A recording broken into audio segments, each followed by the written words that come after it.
What fictional death affected you the most? OP in Sons of Anarchy.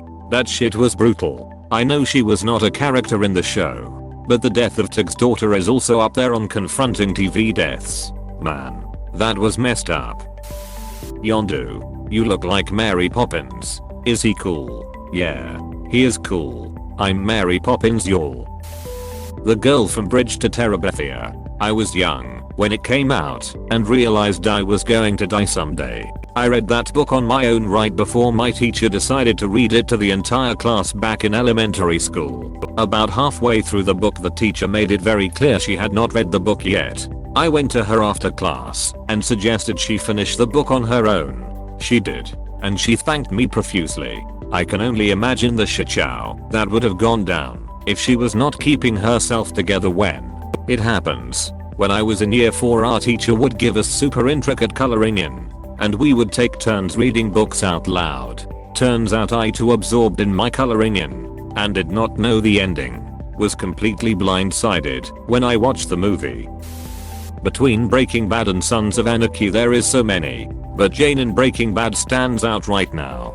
Walter could have easily saved her, but did not. And the aftermath with Jesse and Jane's dad. It was sad as duck. I remember watching that scene for the first time and being just devastated.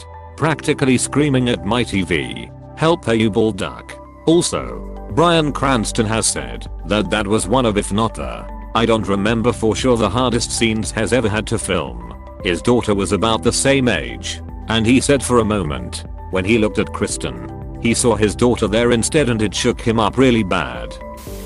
That Brachiosaurus from Jurassic World Fallen Kingdom that was left on the island to die, that broke me, man. Pretty sure it is the same Brachiosaurus from the original Jurassic Park 2. I know the writer did confirm. It's the same Brachiosaurus. Arthur Morgan's horse. My first playthrough of the game. My horse was named Moon Moon because she had a crescent moon shaped patch of white fur on her head. I ducking loved Moon Moon. I took such good care of her.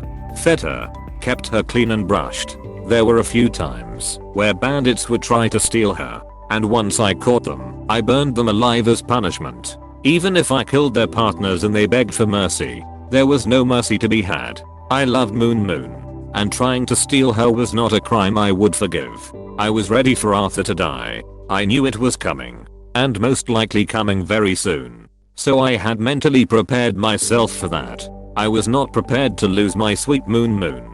My horse was named Midas because he was gold in color. Seeing Midas die hurt my soul. Watching Arthur die broke me out. Even though I knew it was coming, and I got the good death anyway. I'm still playing the epilogue, and I love John, but it is just not the same. Arthur's voice could put me to sleep. I mean, props to Rockstar for making the end so impactful. But, damn, that hit hard. I have always been partial to Dutch's voice myself. Ritter and Dexter shook me up good.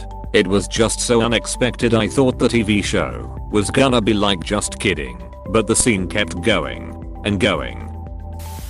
John Coffey and the Green Mile. How is this not higher?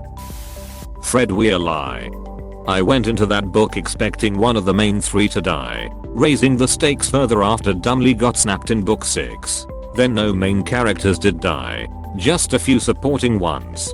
I mean, Harry kinda died, but not really, you know. My best friend and I just had this talk the other night. I know it is explained in the books that because Voldemort took Harry's blood to be fully resurrected, he transferred the power that protects Harry from his mother's sacrifice into Voldemort. But in turn, Voldemort therefore has part of Harry in him, which I feel like only strengthened the connection the two already had.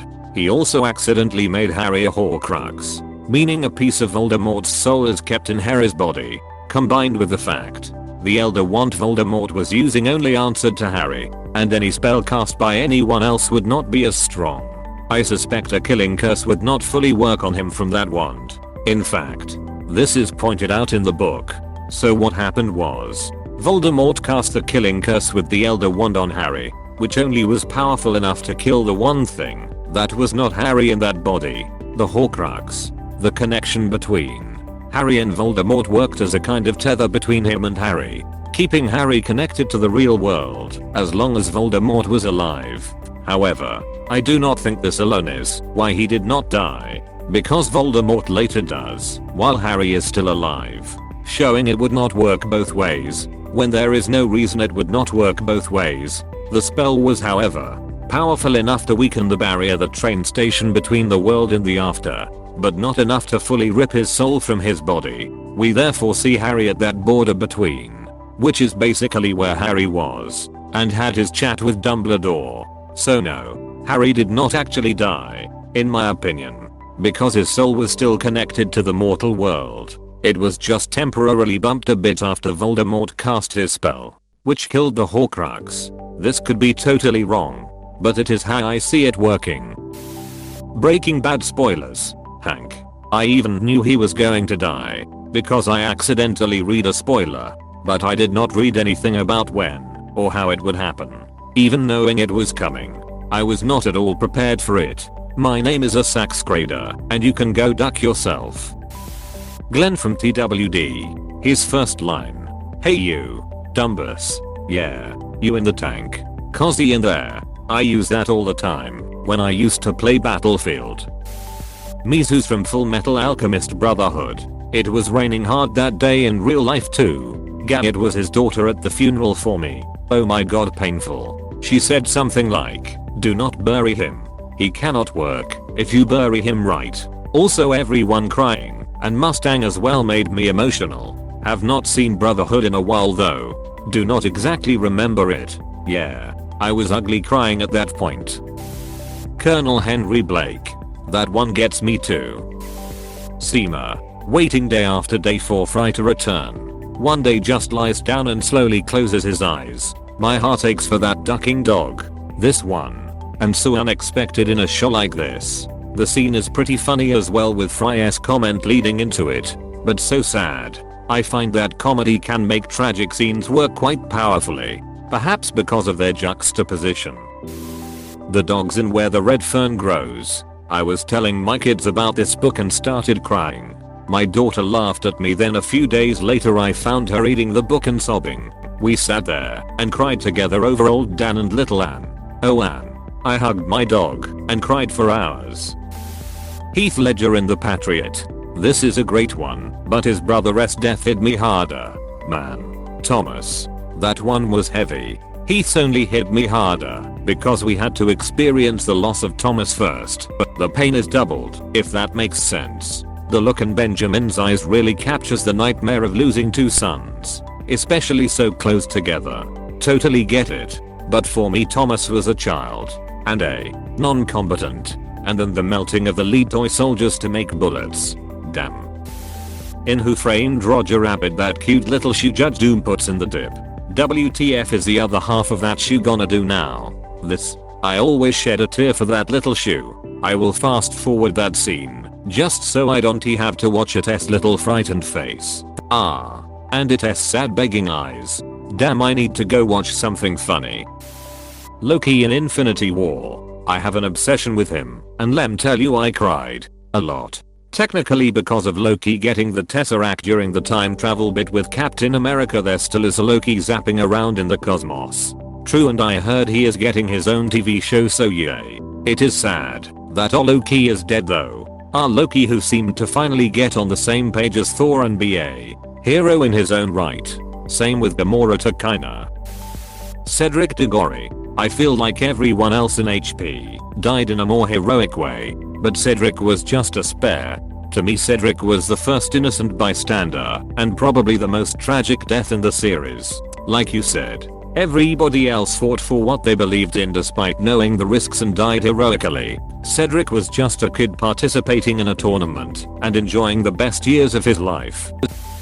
Hugh Jackman in Logan. Seriously, the only time I have come close to crying in a movie theater. I sat through the whole credits, just so I could compose myself. There is no more guns in the valley. Wilson in Castaway. Such a good movie. Have seen it many times. Primrose in The Hunger Games. Yes. And Rue, not sure if the spelling is right. The horse from The Neverending Story. No animal needs to die like that. God damn it. It is Artax, and now you made me think of that scene. Gale from Breaking Bad. He was such a sweet, trusting man. Broke my goddamn heart. His death was sad. But it's not like he didn't know he was training to replace Walt, so Gus could finally kill him. He obviously seemed a little broken up by it when he realized what Gus was gonna do, but it's not like he didn't know that this was a business he'd chosen to be in. Thank you for watching. We hope you enjoyed this video. Please subscribe for more videos.